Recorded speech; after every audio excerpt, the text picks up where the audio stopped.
कांग्रेस के खिलाफ ये श्वेत पत्र है जो कि ला सकती है बीजेपी, संसद में ला सकती है। और ऐसे में इस श्वेत पत्र के जरिए बीजेपी उजागर करेगी कांग्रेस के कुप्रबंधन पर कि किस तरीके से आर्थिक कुप्रबंधन हुआ यूपीए सरकार की राज में। पूरे 10 साल का जो लेखा जोखा था उसमें कुप्रबंधन पर का जिक्र करती हुई, यानी कि किस तरीके से आर्थिक जो नीतियां हैं उन पर ध्यान नहीं दिया गया, मैनेजमेंट नहीं हुआ, इन तमाम चीजों पर प्रहार करती हुई बीजेपी नजर आएगी, ऐसा जानकारी मिल रही है। मोदी सरकार ये श्वेत पत्र ला सकती है, तो बड़ी जानकारी हम आप तक यहां पर पहुंचा रहे हैं। और चुनाव से पहले ये श्वेत पत्र लाया जा रहा है, चुनाव से पहले ये श्वेत पत्र लाया जा रहा है जो कि एक बड़े सियासी प्रहार के तौर पर भी देखा जा रहा है कि अगर ये श्वेत पत्र लाया जाता है तो एक बड़ा सियासी प्रहार होगा जो कि कांग्रेस पर बीजेपी करती हुई नजर आएगी। तो उधर ये भी आपको बता दें कि लोकसभा चुनाव से पहले सियासी हलचल भी बेहद तेज हो गई है। दरअसल लोकसभा चुनाव से पहले बैक टू बैक मीटिंग्स का दौर देखा जा रहा है प्रधानमंत्री नरेंद्र मोदी से, जहां बिहार के मुख्यमंत्री नीतीश कुमार ने मुलाकात की है। तो ये भी आपको बता दें टीडीपी प्रमुख चंद्रबाबू नायडू ने भी अमित शाह से मुलाकात की है। नीतीश कुमार न सिर्फ दिल्ली के दौरे पर जब रहे, यानी कि बीते दिन उनका दिल्ली का दौरा था, आज भी वो दिल्ली में ही मौजूद हैं, न सिर्फ उन्होंने पीएम मोदी से मुलाकात की बल्कि इसके अलावा गृहमंत्री अमित शाह और जेपी नड्डा राष्ट्रीय अध्यक्ष बीजेपी के, उनसे भी मुलाकात की है। बिहार के मुख्यमंत्री नीतीश कुमार ने एनडीए में फिर से शामिल होने के बाद पीएम से ये पहली मुलाकात नीतीश की रही और उन्होंने साफ कहा कि साथ रहेंगे, अब दोबारा जाने का सवाल ही नहीं उठता। और इसी बीच आपको अगली खबर बता दें, राजधानी दिल्ली में टीडीपी चीफ की अमित शाह से मुलाकात होती है और इस मुलाकात के बाद ये माना जा रहा है कि वो एनडीए में शामिल हो सकते हैं। लोकसभा चुनाव से पहले ये मुलाकात बेहद खास और कई मायने रखती है, लेकिन क्या कुछ आगे और बड़ी तस्वीर देखने को मिल सकती है, इस रिपोर्ट में आपको दिखाते हैं। लोकसभा चुनाव से पहले इंडी गठबंधन को एक और बड़ा झटका लग सकता है। आरएलडी अध्यक्ष जयंत चौधरी के साथ ही टीडीपी प्रमुख चंद्रबाबू नायडू भी जल्द ही एनडीए में शामिल हो सकते हैं। दरअसल बुधवार देर रात चंद्रबाबू नायडू ने दिल्ली में गृह मंत्री अमित शाह से मुलाकात की। इस मुलाकात को बीजेपी और टीडीपी के बीच गठबंधन के रूप में देखा जा रहा है। हालांकि इस गठबंधन को लेकर दोनों दलों में से किसी ने भी कोई ऐलान नहीं किया है, लेकिन शाह और नायडू के बीच मुलाकात के बाद कयासों का दौर शुरू हो गया है और इस बात की उम्मीद जताई जाने लगी है कि चंद्रबाबू नायडू जल्द ही एनडीए में शामिल हो सकते हैं। लोकसभा चुनाव से पहले इंडी गठबंधन के लिए ये किसी बड़े झटके से कम नहीं होगा, क्योंकि एक और जहां उसकी अपनी ही सहयोगी पार्टी एक एक कर अलग राह पर जाते दिख रहे हैं, तो वही एनडीए का कुनबा लगातार मजबूत होता जा रहा है। ऐसे में इंडी गठबंधन का चुनाव में एनडीए से मुकाबला कर पाना और ज्यादा मुश्किल हो जाएगा। Bureau report, Republic Bharat. तो लोकसभा चुनाव से पहले एक तरफ जहां सियासी हलचल देखी जा रही है, चाहे नीतीश कुमार की बात कर लीजिए या फिर चंद्रबाबू नायडू की मुलाकात कर लीजिए, इन मुलाकातों के सिलसिले में नीतीश कुमार से ही जुड़ी एक अहम जानकारी ये भी आपको बता दें कि आज नीतीश कुमार पूर्व उप प्रधानमंत्री लालकृष्ण आडवाणी से भी मुलाकात कर सकते हैं। एक रिपोर्ट देखिए। पीएम मोदी, गृह मंत्री अमित शाह और बीजेपी अध्यक्ष जेपी नड्डा से मुलाकात के बाद बिहार के सीएम नीतीश कुमार आज लालकृष्ण आडवाणी से मुलाकात करेंगे। उससे पहले कल पीएम मोदी, शाह और नड्डा से मुलाकात के बाद नीतीश कुमार ने कहा अब वो इधर उधर नहीं जाएंगे, बीजेपी के साथ ही रहेंगे।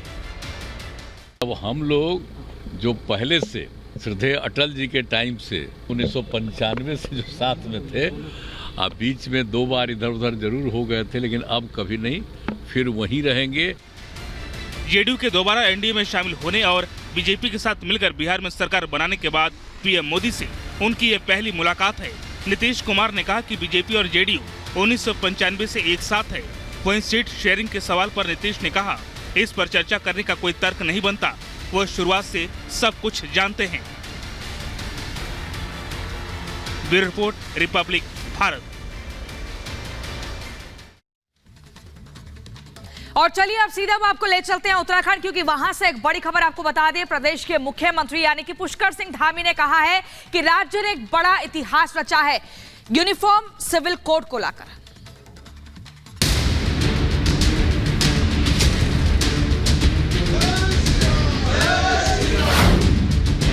मैं आपकी अनुज्ञा से तमाम नागरिक संहिता उत्तराखंड विधेयक 2024 को प्रस्तावित करने हेतु सदन की अनुज्ञा चाहता हूँ।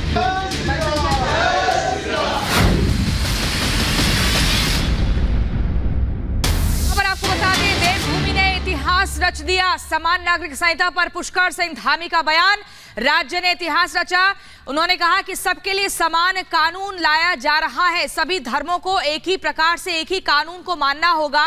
एक प्रदेश एक विधेयक एक कानून की पहल पर उत्तराखंड जो राज्य है वो आगे बढ़ चला है और ये एक मील का पत्थर साबित होगा। देवभूमि में ये एक बड़ा कदम उठाया गया है। अपने दर्शकों को सुनवाते हैं कि पुष्कर सिंह धामी ने क्या कुछ कहा।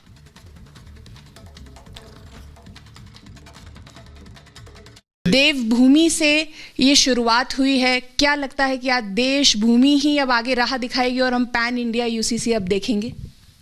देखिए, मैं सबसे पहले तो उत्तराखंड की देवतुल्य जनता का धन्यवाद करता हूं कि उन्होंने हमको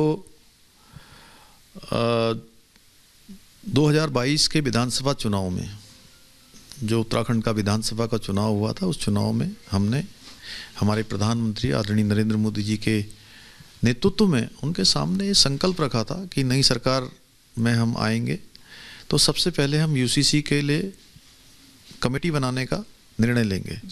और हमने पहला काम किया था कि हमने कमेटी का गठन किया था।